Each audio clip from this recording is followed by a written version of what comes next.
నేను గింత మంచిగా మాట్లాడితే నువ్వేంది?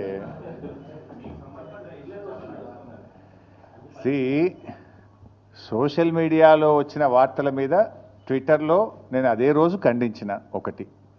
రెండు, చివరికి మా నాయకులు దాసోజు శ్రవణ్ గారు ఎర్రోల శ్రీనివాస్ గారికి చెప్పి పోలీస్ స్టేషన్లో కంప్లైంట్ కూడా ఇచ్చి ఆ కంప్లైంట్ను కూడా నా ట్విట్టర్లో పోస్ట్ చేసి ఇటువంటి ఫేక్ ప్రచారం నమ్మొద్దని, తక్షణమే డీజీపీ గారు వీళ్ళ మీద చర్యలు తీసుకోవాలని చెప్పి కూడా నేను రాష్ట్ర డీజీపీ గారిని కోరిన విషయం కూడా మీ అందరికీ తెలిసిందే కదా.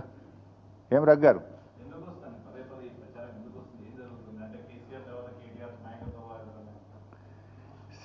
ఆ పంచాయతీ లేదు మా పార్టీలో. నేను చాలాసార్లు కూడా చెప్పాను, మీరందరూ కూడా చూసింటారు. ఒక్కసారి కాదు, కొన్ని వందల సార్లు చెప్పి ఉంటాను. ఇవాళ కేసీఆర్ గారు మా పార్టీ అధ్యక్షుడు. ఆయన యొక్క ఆదేశాలను తూచా తప్పకుండా పాటించే ఒక క్రమశిక్షణ కలిగిన కార్యకర్త హరీష్ రావు అని చెప్పిన. ఇది బహుశా వందల సభల్లో చెప్పిన, టీవీ డిస్కషన్స్లో చెప్పిన, ప్రెస్ మీట్లలో చెప్పిన, చిట్చాట్లో చెప్పిన, అనేక సందర్భాల్లో కూడా చెప్పిన. సో మీరు అన్నట్టు కేటీఆర్ గారికి నాయకత్వం అప్పచెప్తే స్వాగతిస్తాను. డెఫినెట్గా ఐ కోఆపరేట్.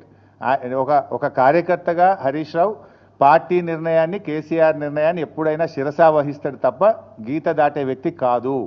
ఇది నా 25 ఏళ్ల రాజకీయ ప్రస్థానం చూపిస్తుంది. 25 ఏళ్ళ నుంచి నేను బీఆర్ఎస్ పార్టీలో ఉన్నాను. పార్టీ జెండా పుట్టుక నుంచి ఈ రోజు వరకు కేసీఆర్ గారి అడుగుజాడల్లో వారి సూచనలకు అనుగుణంగా పనిచేసేటువంటి ఒక కార్యకర్తగా హరీష్ రావు పనిచేసిండు, రేపు కూడా చేస్తాడు. Thank you.